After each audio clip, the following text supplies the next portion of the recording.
Welcome to Rashmi's रसोई। करंजा म्हटलं तर नेहमीच आपण दिवाळीत किंवा नारळी पौर्णिमेच्या वेळी ओल्या नारळाच्या करंजा बनवत असतो।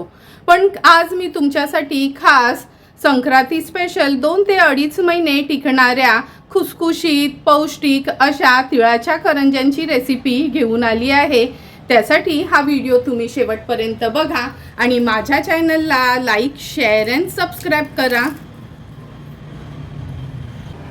आज आपण मकर संक्रांतीनिमित्त तिळाच्या करंज्या बनवणार आहोत। त्यासाठी सारण बनवण्याकरता आपण हे पांढरे पॉलिशचे तीळ घेतले आहेत 1 कप, अर्धा कप भाजलेले शेंगदाणे, पाव कप सुकं खोबरं खिसून घेतलं आहे, 1 कप गूळ पावडर किंवा आपल्या गोडीप्रमाणे आवडीप्रमाणे आपण गूळ पावडर किंवा साखर वापरू शकतो।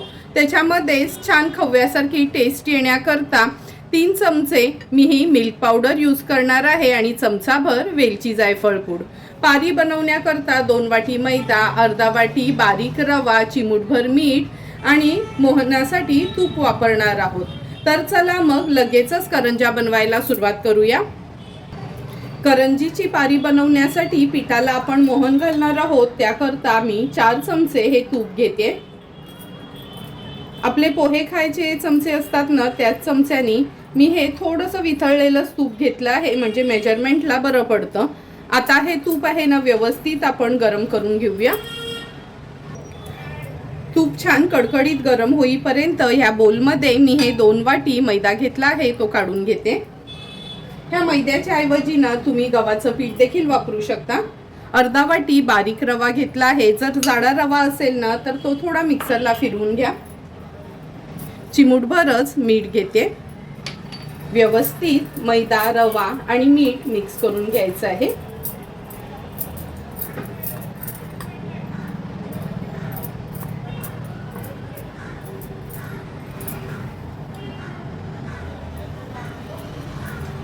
मैदा आणि रवा छान आपण मिक्स करून घेतला आहे। आता ह्याच्यामध्ये आपण कडकडीत हे तुपाचं मोहन घालणार आहोत।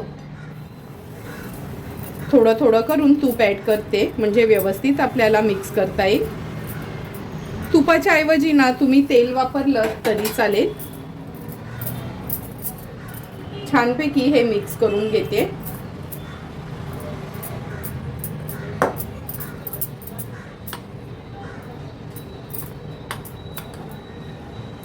मिक्स करून झालं का आता आपण हे तूप आहे ना हातानेच व्यवस्थित असं पिठाला न चोळून घ्यायचं आहे।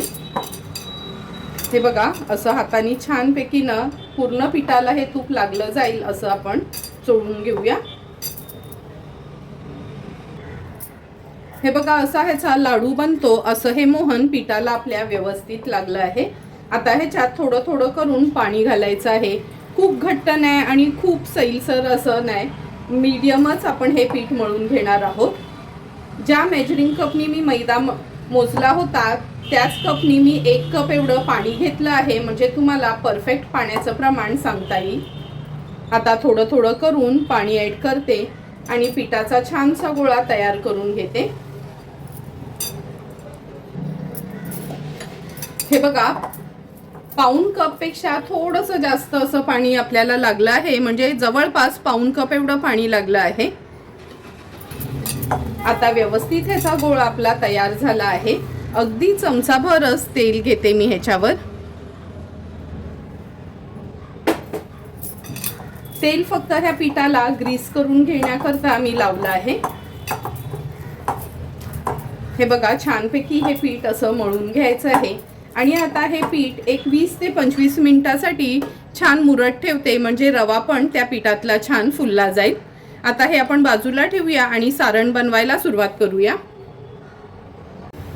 सारण बनवण्यासाठी आपण गॅसवर हा पॅन गरम करत ठेवला आहे। 1 वाटीभर हे जे पांढरे तीळ पॉलिशचे मी घेतले आहेत ते थोडेसे आपण आता परतून घेणार आहोत। गॅसची फ्लेम लो टू मीडियमवर ठेवायची आहे आणि अगदी हलके असे हे आपल्याला भाजून घ्यायचे आहेत। मी इथे पॉलिशचे तीळ वापरले आहेत, तुम्ही बिना पॉलिशचे तीळ पण वापरू शकता। अगदी लो टू मीडियम फ्लेमवर छान तडतड आवाज येईपर्यंत हे तीळ आपण भाजून घेणार आहोत। अगदी 2 ते 3 मिनिटासाठी हे बघा लो फ्लेमवर आपण हे तीळ छान भाजून घेतले आहेत। आता हे तीळ एका प्लेटमध्ये मी काढून घेते। तीळ तर ह्या प्लेटमध्ये मी काढून ठेवले आहेत। आता हे थोडे गार करून घेऊया। जर शेंगदाणे तुमच्याकडे असे भाजलेले नसतील ना तर तुम्ही शेंगदाणे देखील भाजून घ्या, पण मी ना नेहमी शेंगदाणे असे ना घरात भाजून सालं काढून ठेवते, म्हणजे काही पदार्थ बनवायचा झाला तरी आपल्याला सोपं पडतं। त्यामुळे आता शेंगदाणे भाजणार नाही। गॅसची फ्लेम स्विच ऑफ करते आणि ह्या गरम पॅनमध्येच हे खिसलेलं सुकं खोबरं आपण परतून घेऊया। लक्षात ठेवा, कलर ह्याचा बदलता कामा नये, फक्त असं थोडंसं हे परतून घ्यायचं आहे, म्हणजे करंजी जरी आपली 1.5-2 महिने राहिली तरी त्याला असा चिवट वगैरे वास येत नाही। हे बघा, गॅसची फ्लेम स्विच ऑफ केली आहे आणि अगदी मिनिटभरासाठी ह्या गरम पॅनमध्येच आपण हे खोबरं असं परतून घ्यायचं आहे। लक्षात ठेवा, ह्याचा एकदम काळपट किंवा ब्राऊन कलर येऊ द्यायचा नाही। खोबरं म्हणजे करंजी जरी आपली 1.5-2 महिने टिकली तरी पण त्याला एक चिवट वास किंवा असं खवट वास येऊ नये म्हणून हे खोबरं असं आपल्याला गरम पॅनमध्येच परतून घ्यायचं आहे। आता हे खोबरं पण मी बाजूला काढून घेते आणि पुढची प्रोसिजर करायला आता सुरुवात करूया। तीळ पण गार होईपर्यंत ह्याच्यामध्ये मी हे शेंगदाणे बारीक करून घेते। जर तुम्ही मिक्सरला फिरवणार असाल ना तर पल्स मोडवर ते फिरवून घ्या, कारण का आपल्याला एकदम ना फाईन पावडर नको आहे शेंगदाण्याची। पण आपण शेंगदाण्याचं कूट कसं तयार करतो तसंच मी ह्याच्यात कधी ना शेंगदाणे एकदम थोडे असे जाडसर असतात ना असे बारीक करून घेते। आता हे शेंगदाणे मी बारीक करून घेते। शेंगदाणे पण आपण ह्याच्यात कूट करून घेतला आहे। हे बघा, असा हा कूट होतो, म्हणजे एकदम फाईन पावडर होत नाही। आता तीळ आपण बघूया गार झालेत का। तीळ पण गार झाले आहेत। आता हे मिक्सरला थोडेसे असे ना फक्त फिरवून घ्यायचे आहेत, म्हणजे एकदम फाईन पावडर करायची नाही। आणि लक्षात ठेवा, गरम असताना तर तीळ अजिबात मिक्सरला फिरवू नका, नाही तर त्याचं तेल सुटेल। आता हे मिक्सरच्या भांड्यामध्ये मी काढून घेते आणि जाडसरच असं फिरवून घेते।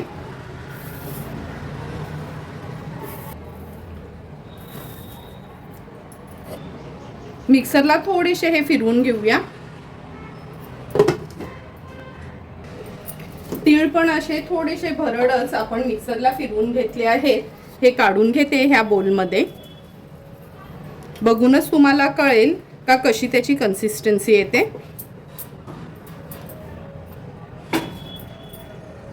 आता आपण ह्याच्यात हे बारीक केलेले शेंगदाणे ऍड करूया।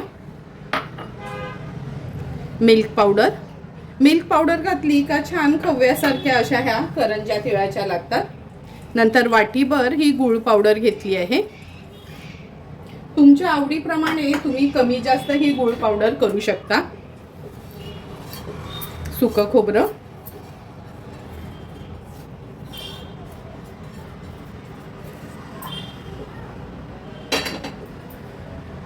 वेलची, जायफळ पूड।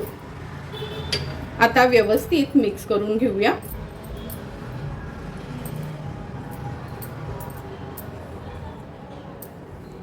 हे बघा, मिक्स करून झालं ना का मिक्सरला पुन्हा आपण थोडंसं फिरवून घेणार आहोत, म्हणजे गूळ पण तिळासोबत शेंगदाण्यासोबत छान एकजीव होईल। झटपट असं आपलं हे तिळाचं सारण तयार झालं आहे। हे बघा, दिवाळीमध्ये जसा रवा भाजतो ना अगदी तसंच हे सारण आपल्याला दिसते। आता लगेचच आपण तिळाच्या करंज्या बनवायला सुरुवात करूया। हे जे पीठ आपण करंजीसाठी मळून असं झाकून ठेवलेलं, हे बघा रवा पण छान मुरला गेलाय। आता हे पीठ असं व्यवस्थित मी मळून घेते। खूप पातळ नाही आणि खूप घट्ट नाही, अगदी मीडियम कन्सिस्टन्सीचं हे पीठ आपलं तयार झालं आहे। व्यवस्थित ह्याला मळून घ्यायचं आहे।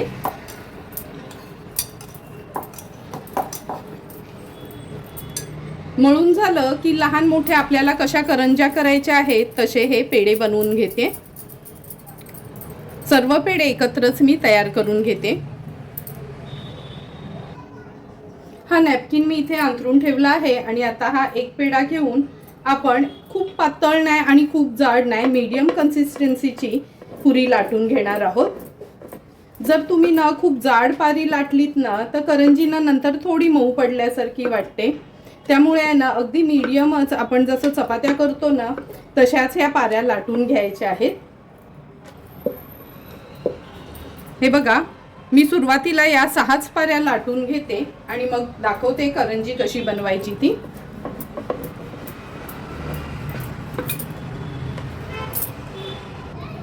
सहा पाऱ्या आपण लाटून घेतल्या आहेत. आता आज मी ह्या करंज्या आहेत ना ह्या करंजीच्या साच्यामध्ये करणार आहे, म्हणजे अगदी एकसारख्या दिसतील. आता ही पारी घेऊया आपण सर्वात आधी. पहिली अशी ह्याच्यामध्ये ठेवली ना का थोडासा ना असा पाण्याचा हात लावून घ्यायचा आहे ह्याला.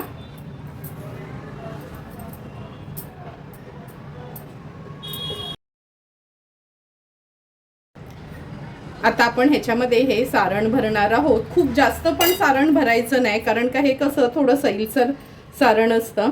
व्यवस्थित करंजी बंद करायची. थोडासा असा मैद्याचा बोट घेते आणि करंजी अशी ना दाबून घ्यायची.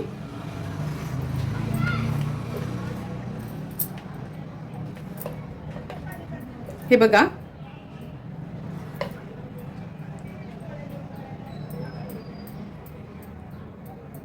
आता हे एक्स्ट्राचं पीठ आहे ते काढून घेऊया. अगदी सुंदर अशी ही करंजी झाली आहे. करंजी बनवून झाली ना की ह्याच्यावर एक ओला कॉटनचा कपडा वगैरे ठेवायचा, म्हणजे ही पारी आहे ना आपली सुकता कामा नये, नाहीतर मग करंज्या कशा तेलामध्ये वगैरे ना फुटल्या जातात. आता अशाच पद्धतीने ह्या 6 करंज्या मी तयार करून घेते.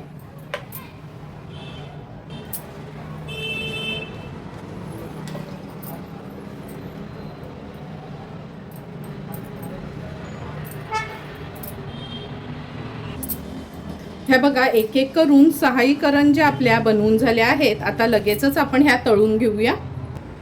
तळण्यासाठी तेल आपल्याला कसं गरम हवं ते मी दाखवते. अगदी लो फ्लेमवर तेल गरम करत ठेवलं होतं. हा थोडासा पिठाचा गोळा आपण तेलावर टाकूया. हे बघा, तेल तर तापलं आहे पण लगेच पारी वर आली नाही, म्हणजे अगदी परफेक्ट तेल गरम झालं आहे. आता हे पीठ मी काढून घेते. हे बघा, आपल्याला जसं हवं तसं आपलं तेल गरम करून घेतलं आहे. आता एक एक करून ह्या करंज्या मी तेलावर सोडते. गॅसची फ्लेम अगदी लोवर ठेवायची आहे करंज्या सोडताना. मी आता 4 करंज्या तेलामध्ये सोडल्या आहेत. करंज्या तेलामध्ये सोडल्या का लगेचच हलवून घ्यायच्या नाहीत, थोड्या त्यानं होऊ द्यायच्या आहेत आपल्याला.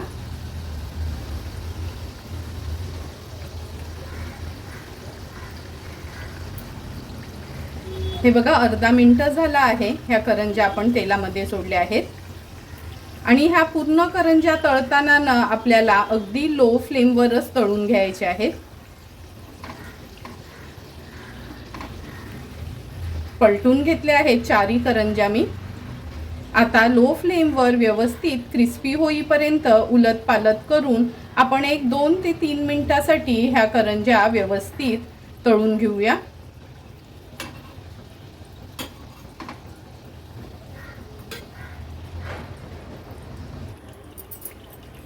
आणखीन 1 मिनिट झाला आहे. पुन्हा ह्या करंज्या मी पलटून घेते. तुम्ही बघू शकता लो फ्लेमवर तळल्यानं काय ह्या करंज्या छान खुसखुशीत बनतात आणि कलर पण एकदम डार्क होत नाही. आता पुन्हा आणखीन एक अर्ध्या ते 1 मिनिटासाठी मी ह्या करंज्या अशाच तळून घेते. हे बघा, छान गोल्डन ब्राऊन कलर त्याला यायला लागला आहे. आता गॅसची फ्लेम मीडियमवर करते. खूप हायवर पण नाही करणार आहे मी, कारण का आपल्याला एकदम न काळपट अशा करंज्या दिसायला नको आहेत. अगदी 10 सेकंडसाठीच मीडियम फ्लेमवर ह्या तळून घेऊया. तुम्ही बघू शकता किती सुंदर रंग आपल्या ह्या तिळाच्या करंज्यांना आला आहे. व्यवस्थित तेल निथळून घ्यायचं आहे. पुन्हा गॅसची फ्लेम लोवर ठेवते, म्हणजे उरलेल्या करंज्या तळताना ना त्या देखील काळपट होणार नाहीत. हे बघा, अगदी सुंदर अशा आपल्या ह्या तिळाच्या करंज्या तयार झाल्या आहेत. आता अशाच पद्धतीने उरलेल्या करंज्या आपण तळून घेऊया.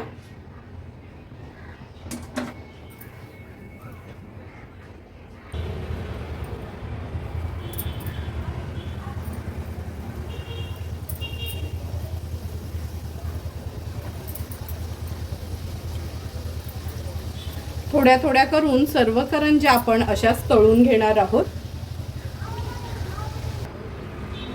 तुम्ही बघू शकता थोड्या थोड्या करून सर्व आपल्या ह्या तिळाच्या करंज्या अगदी सुंदर अशा तळून झाल्या आहेत। एकही करंजी हे बघा तेलात वगैरे फुटली आहे नाही, तेल जसंच्या तसंच आहे। आता ह्या तयार झालेल्या तिळाच्या करंज्या आपण सर्विंग प्लेटमध्ये सर्व करून घेणार आहोत। सुंदर आणि खुसखुशीत अशा तयार झालेल्या ह्या आपल्या तिळाच्या करंज्या आपण ह्या सर्विंग प्लेटमध्ये सर्व करून घेतोय। तुम्ही बघितलं असेल का 2 वाटी मैदा घेतला होता, अर्धा वाटी रवा आणि 1 वाटीभरच आपण तीळ घेतले होते, तर त्याच्या जवळपास 48 करंज्या आपल्या तयार झाल्या होत्या। झटपट आणि पौष्टिक अशा ह्या संक्रांती स्पेशल तयार झालेल्या तिळाच्या करंज्या आपण ह्या सर्विंग प्लेटमध्ये सर्व करून घेतोय। अगदी सुंदर, खुसखुशीत आणि जवळपास 2 ते 2.5 महिने टिकणाऱ्या ह्या करंज्यांची रेसिपी तुम्हाला आवडली असेल तर तुम्ही पण माझ्या पद्धतीने या संक्रांतीला नक्की ह्या करंज्या ट्राय करा आणि मला कमेंट करून सांगा की तुम्ही बनवलेल्या ह्या करंज्या कशा झाल्यात ते। जर तुम्हाला मी बनवलेल्या ह्या तिळाच्या करंज्यांची रेसिपी आवडली असेल तर नक्की माझ्या चॅनलला तुम्ही लाईक, शेअर अँड सबस्क्राईब करा। Thank you for watching my video.